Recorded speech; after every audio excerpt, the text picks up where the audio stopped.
Yun, no? Bida-bida na naman si Coco Bells, oh. Siyempre, si Baste. Saka yung bagong ampon. Audience impact naman yan. Coco! Diyos ko, pang kalat ng kwarto namin, oh. Para mga laruan, litter box, pagkain, oh, ayan. Oh, diba? Yung balahibo niya, parang tayong na naman. Basti, ano ba? Lapad mo, oh. Kay ate naman. Daphne!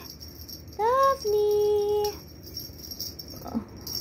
Diyos ko, ayaw magpatalo. Bida-bida talaga tong bulinggit na to, oh. Pag ikaw kinalmot ni Daphne. Diyos ko. Tapos maya tulog na naman to kasi pagod, oh. Audience impact. Dalawa na yung ano ni Coco.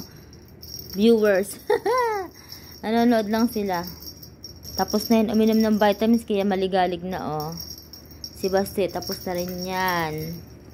At ang babae, Diyos ko, ang hirap niya pa inumin ng vitamins. Kaya nilagay ko na lang sa tuna na may kasamang kalabasa para kainin niya. Ubos na rin yung kay Baste at kay Coco. Ayun na yung green. Ano ba? Talagang ayaw niya magpaawat. Bida-bida. Sige nga, talunin mo. Ay, talagang tumatalon, oh. Oh, diba? Pasok ka sa tunnel. Pasok ka sa tunnel, oh.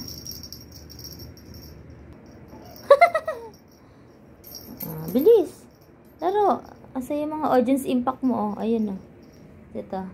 Hi, girl! Daphne! Ganda-ganda. Yan, ah. Hi, kuya. Basti! Treats! Tuna? Dito makasingit ng laro, eh. Laro ikaw, boy. Laro, boy. Para ma-exercise yung katawan lupa mo. Taba-taba mo, eh. 6 kilos ka na, eh. Laro ba? Nasa mood. Ito talaga, ayaw magpatalo. Ayaw talaga magpatalo.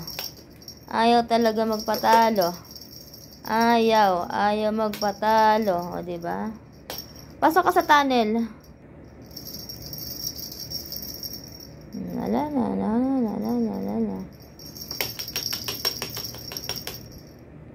O, diba? Nagsalo na siya. Pasok ka sa tunnel, boy.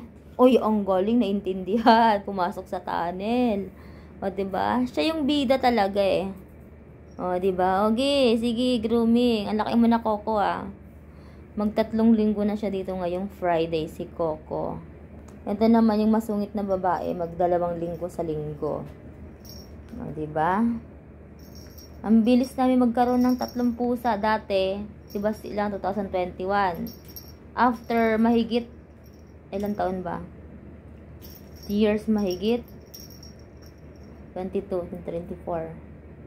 Mga 3 years mahigit. Ito, dumating. Katapos ng 1 linggo mahigit, may isa ulit. Oh my God.